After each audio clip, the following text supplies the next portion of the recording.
Since 1917, the 8th Special Operations Squadron has been redesignated 13 times, led by 117 commanders, flown 16 different aircraft, and has received countless decorations and citations. The 8th Aero Squadron began its legacy in the DH-4, flying essential reconnaissance mission over France's Western Front during World War I.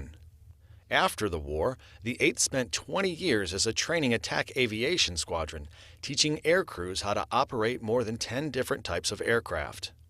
In 1941, when the United States entered World War II, the Army Air Corps called on what had become the 8th Bombardment Squadron to fly anti-submarine patrols, deterring fearsome Nazi U-boats.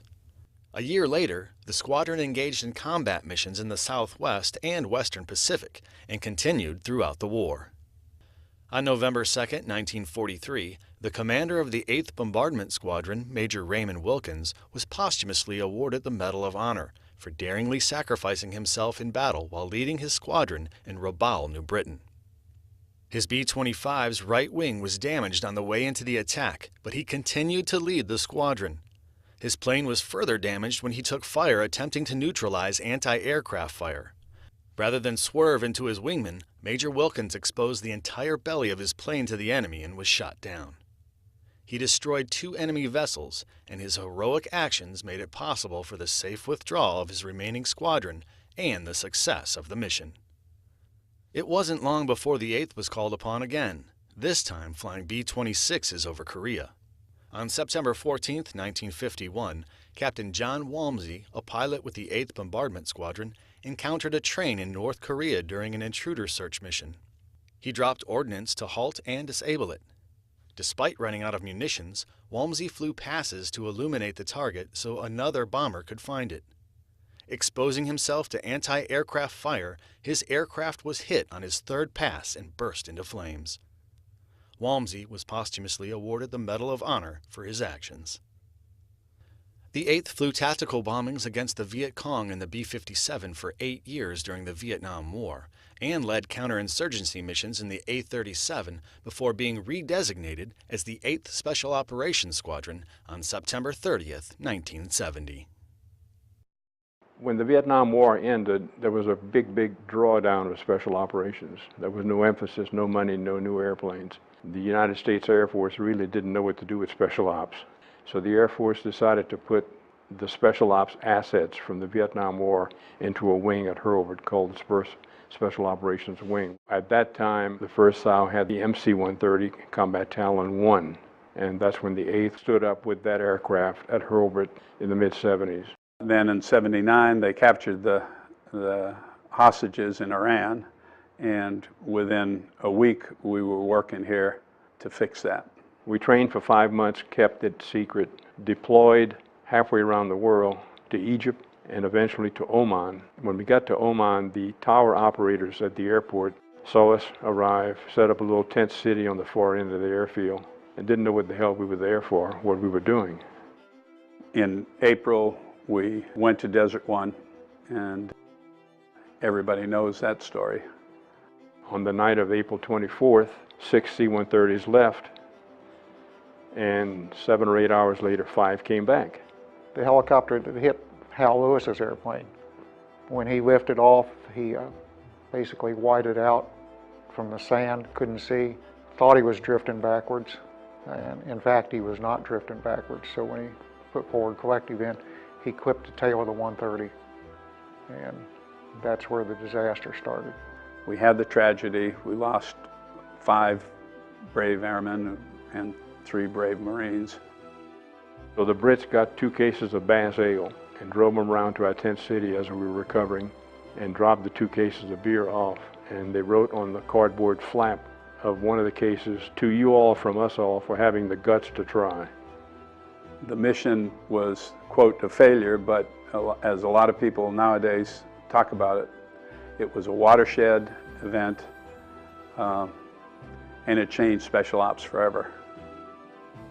They had taken their college students at Grenada and held them captive, and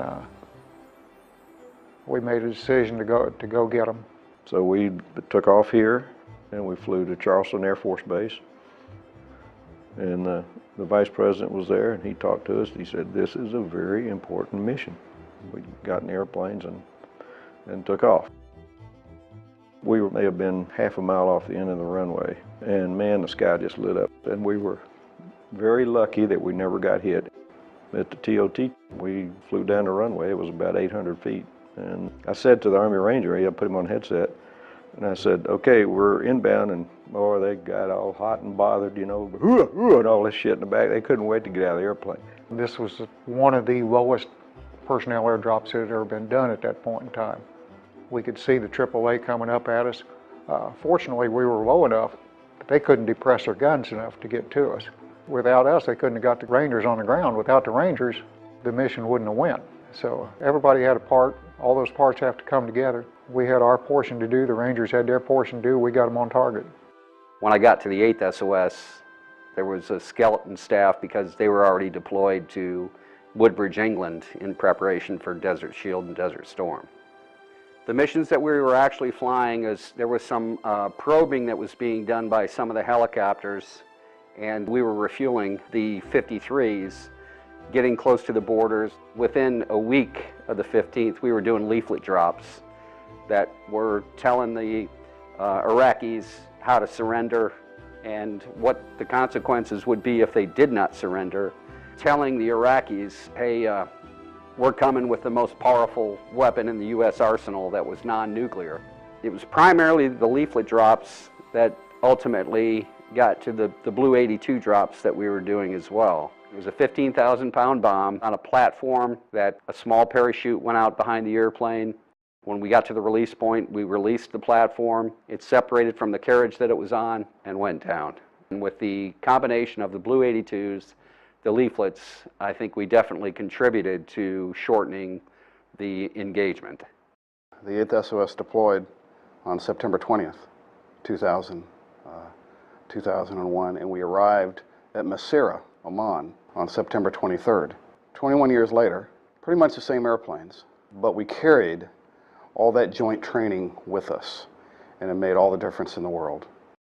Pretty much the entire squadron was deployed. We had half the squadron with us there in Pakistan, and the other half of the squadron at Masira. A lot of heavyweight refueling of a lot of helicopters, moving them around. It was quite the dance. Distinctly remember the night of the Knife 03-04 mission, and our aircraft were right there. 2 aircraft cycling off the tanker, and as soon as they lifted off, they were right there to refuel them. Very thin margin for error, but they got it done, got them refueled, got them out of country, got them home. So it was just night after night, night after night after night. Every day was Groundhog Day for months, and the guys were ready for it. They loved it. Yet the attitude of the 8th SOS Airmen, they're ready to go. They're ready to fly. They're ready to get the mission done. It was tremendous, tremendous. So some of the different things that we're doing now compared to what the 8th was doing, helocast, military free fall, fast ropes, hoist operations for personnel recovery if we need to. We do CASEVAC, so we'll carry PJs or surgical resuscitation teams, still doing the resupply of SOF and material. You look at it and it sends chills up your spine, thinking all the people that went before you that fought from World War I to World War II, Vietnam, Desert One, Afghanistan, Iraq, all the missions since, and you just feel proud.